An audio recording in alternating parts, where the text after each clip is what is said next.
Hello students, आप सभी को मेरा नमस्कार। मैं रोहित मिश्रा आप सभी का स्वागत करता हूं अपने कॉलेज के ऑनलाइन प्लेटफॉर्म पर। आई होप आप सब बिल्कुल अच्छे होंगे, मस्त होंगे और अपनी पढ़ाई में लगे होंगे। तो स्टूडेंट्स, आज हम आपको पढ़ाएंगे फंडामेंटल ऑफ एंटोमोलॉजी सेकेंड, जो कि एग्रीकल्चर थर्ड सेमेस्टर का सब्जेक्ट है। और इसके अंतर्गत जो मेरा टॉपिक है वो है इंटीग्रेटेड पेस्ट मैनेजमेंट। ये जो सब्जेक्ट है आपका ना, ये दो पार्ट में है, बांटा गया है। पहला जो है इंसेक्ट इकोलॉजी और दूसरा आईपीएम।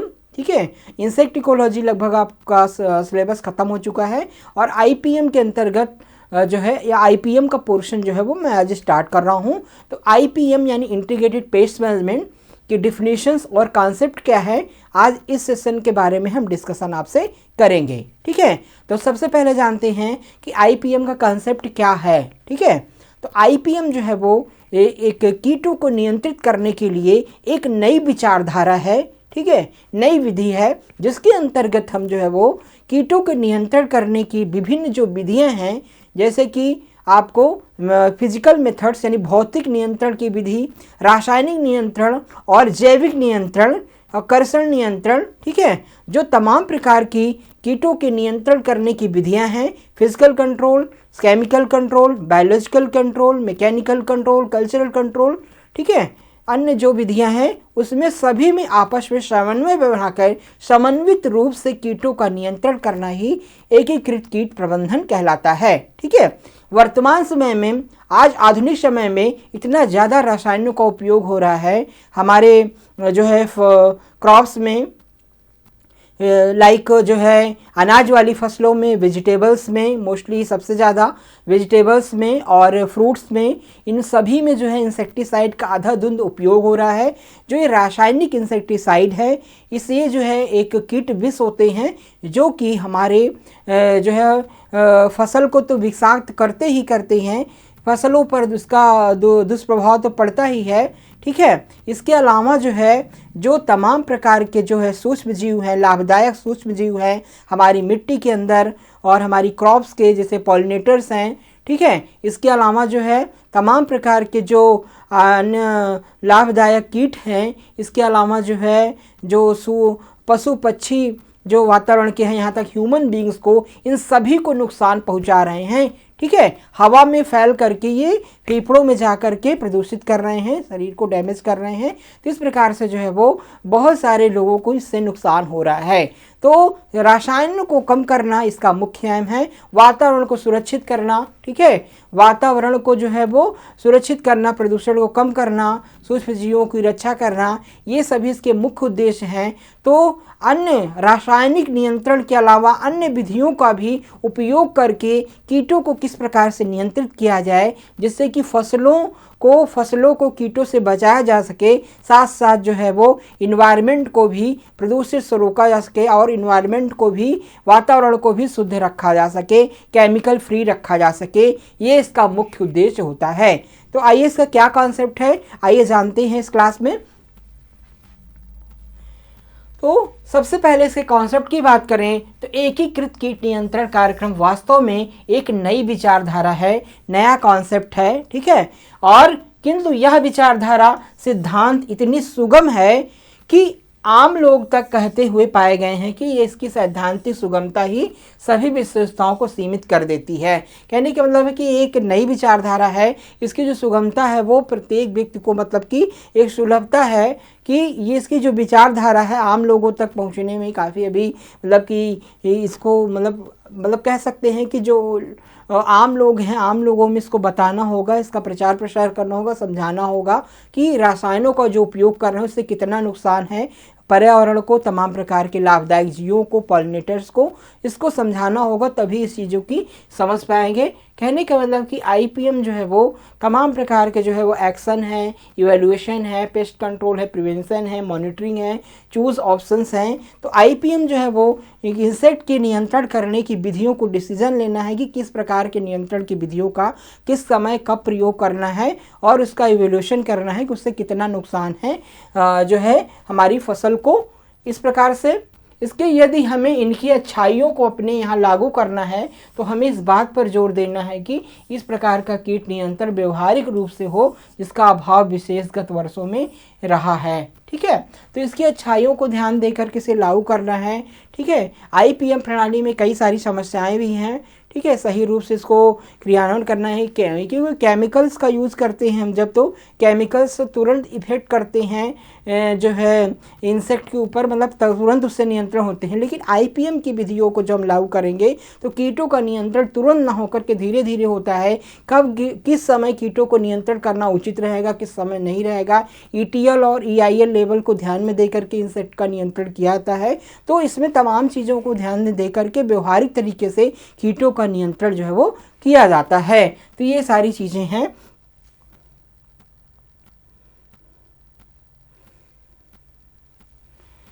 अब बात करेंगे इसकी अवधारणा के अनुसार बात करें तो आईपीएम प्रणालियों एक आईपीएम साथ लगभग असीमित विविधता में मौजूद हैं। इसमें जिसमें 4 प्रमुख क्षेत्र स्तर शामिल हैं, यानी कोई कम, मध्यम और उच्च या जैव गहन आईपीएम गैर आईपीएम क्षेत्र में किसान नियमित कीटनाशक अनुप्रयोगों के साथ कीटों का प्रबंधन करते हैं।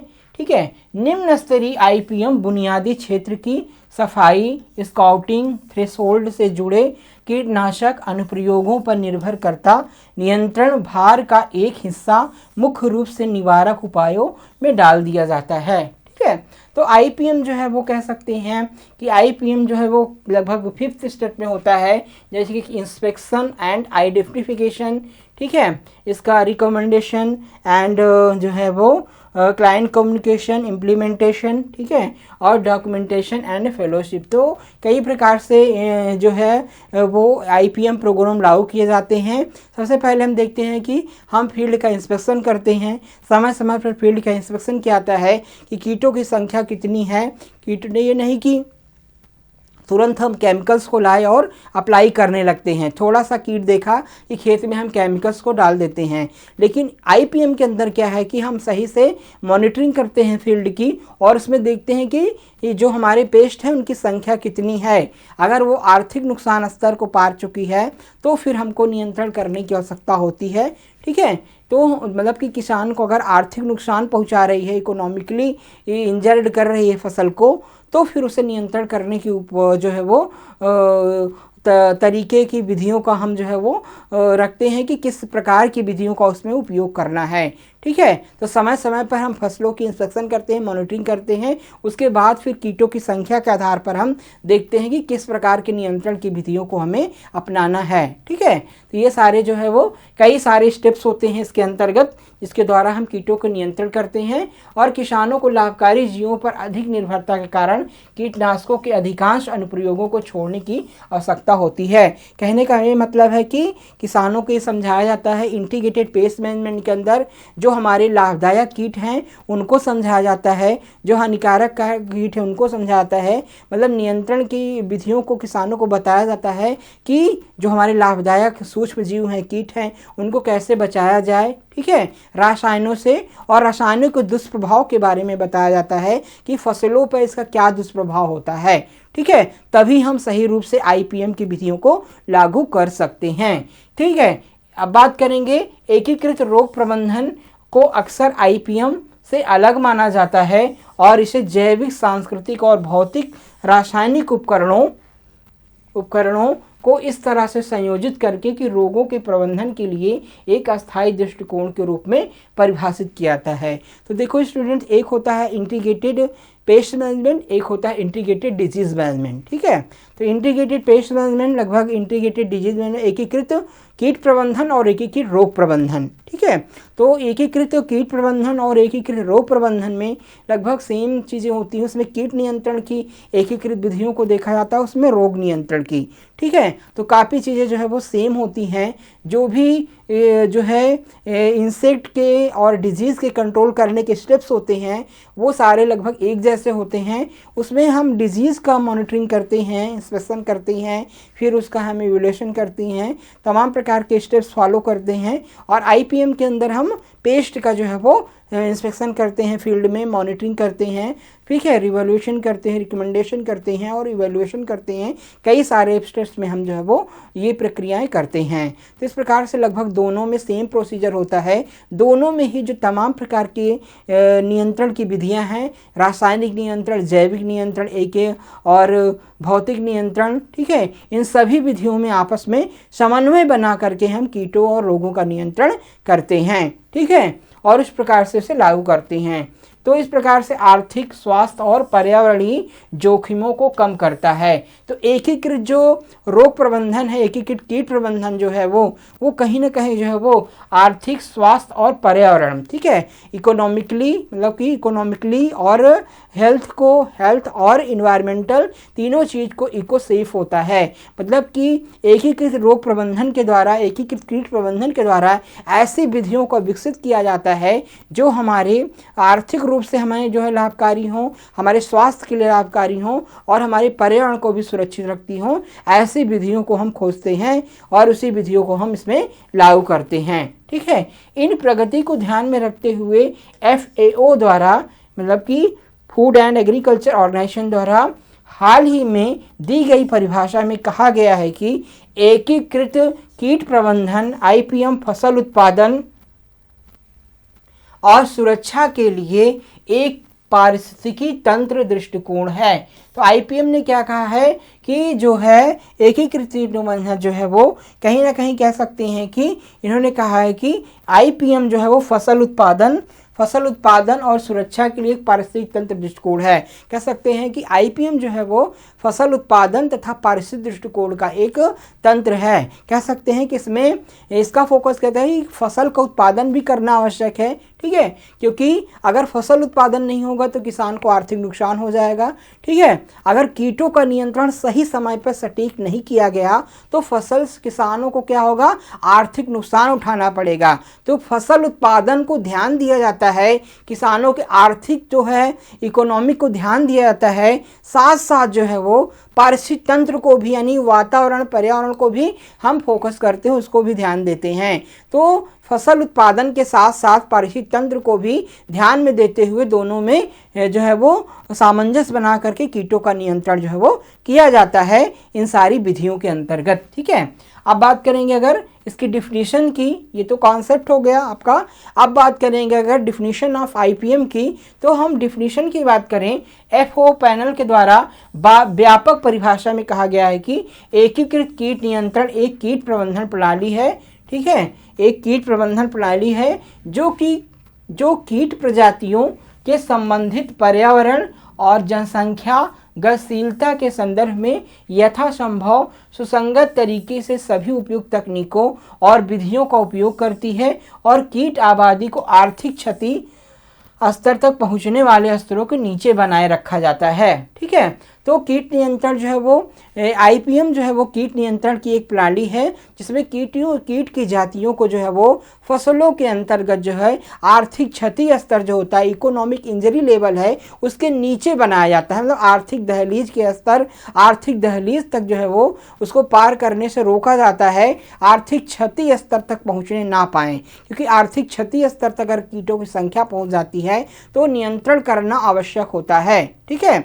मतलब कि कीटों की संख्या बढ़ने से ही पहले ही उनको रोका जा सके, जिससे कि उनको विशेष रूप से नियंत्रण करने की आवश्यकता ना हो और उससे खर्च ही ना करना पड़े, ठीक है। तो कहीं ना कहीं क्या है कि जैसे कहा गया है कि prevention is better than cure, ठीक है। तो कीटों की संख्या बढ़ने से उसको प्रिवेंशन, ऐसे मेथड्स को रखा जाए, मतलब कि कीटों की संख्या को नियंत्रित करने के लिए पहले से ही प्रिवेंशन को ध्यान दिया जाए।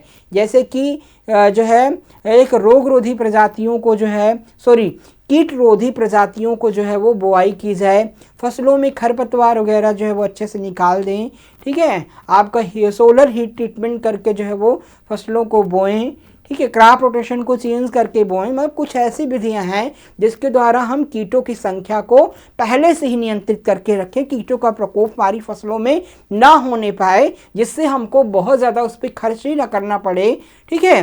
तो कीटों का प्रकोप जब नहीं होगा तो फिर उसे नियंत्रण करने की विशेष आवश्यकता नहीं पड़ेगी, थोड़ा बहुत होगा भी तो हम अन्य विधियों से उसको नियंत्रण कर लेंगे, ठीक है। तो इस प्रकार से इकोनॉमिक ETL लेवल तक उनकी संख्या ना पहुँचे, ये हमें विशेष रूप से ध्यान देना है इसके अंतर्गत।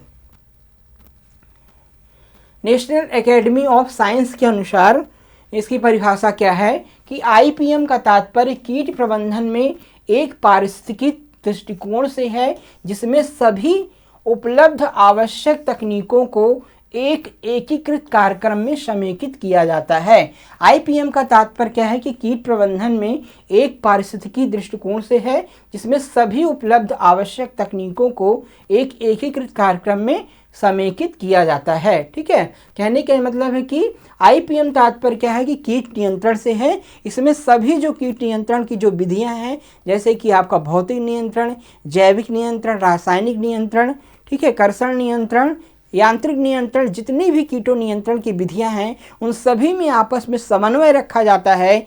ठीक है, कि केवल रासायनिक नियंत्रण पर ही निर्भर नहीं रहा जाता, बल्कि नियंत्रण की जो अन्य विधियां हैं उसको भी प्रयोग किया जाता है, जिससे कि जो है वो एक समन्वय रहता है कि कीटों रासायनों से उसका नुकसान जो है वो कम हो जाता है, मतलब रासायनों का प्रभाव कम होता है, अन्य विधियों के द्वारा भी कीटों को नियंत्रित किया सकता है, जिससे कि खर्च तो किसान की लागत जो है वो कमी आती है, साथ साथ जो एनवायरनमेंट है इको सेफ रहता है, मतलब कि इन्वायरमेंट में तमाम प्रकार के जो पॉलिनेटर्स हैं, सूक्ष्म जीव हैं, उनके लिए भी बेनिफिशियल रहता है। इस प्रकार की विधि को हम IPM कहते हैं। ठीक है, इसके अलावा मतलब कह सकते हैं कि रासायनिक नियंत्रण के अलावा जो तमाम प्रकार की विधियां हैं, तकनीकियां हैं, उसको भी कहीं ना कहीं इसके अंतर्गत लागू किया जाता है, जिससे कि कीटों को नियंत्रण किया जा सके और खर्च को कम किया जा सके और हमारे पारिस्थितिक तंत्र को जो है वो मेंटेन रखा जा सके, प्रदूषण को कम किया जा सके। तो इस प्रकार से जो है वो ये एक इको सेफ विधि हम कह सकते हैं। ठीक है, ताकि कीट आबादी को इस तरह से प्रबंधित किया जा सके कि आर्थिक क्षति से बचा जा सके और प्रतिकूल दुष्प्रभावों को कम किया जा सके। ठीक है, कहने का ये मतलब है कि जो कीट नियंत्रण की तमाम प्रकार की जो विधियां हैं, ठीक है, जैविक नियंत्रण, रासायनिक नियंत्रण, भौतिक नियंत्रण, अन्य विधियां, उनमें ऐसा समन्वय रखा जाए कि कीटों की जो संख्या है वो आर्थिक नुकसान स्तर यानी ETL level, economic threshold level तक जो है वो पहुंचने ना ही पाए, उससे पहले ही कीटों की संख्या को नियंत्रित रखा जा सके, जिससे विशेष नियंत्रण की आवश्यकता कीटों को ना पड़े, जिससे कि हमारा जो है वो खर्च भी कम हो और हमारा वातावरण भी शुद्ध रहे। ठीक है, अन्य चीज़ें भी मेंटेन रहें। तो इस प्रकार से जो है वो IPM की कॉन्सेप्ट और IPM के डिफिनेशन हमने आपको डिटेल में समझा दी। आई होप आप बिल्कुल अच्छे से समझ गए होंगे। तो स्टूडेंट्स, आज की क्लास में बस नहीं, नेक्स्ट क्लास में हम नए टॉपिक के साथ आपसे फिर मिलेंगे। आप सभी का बहुत बहुत धन्यवाद। जय हिंद।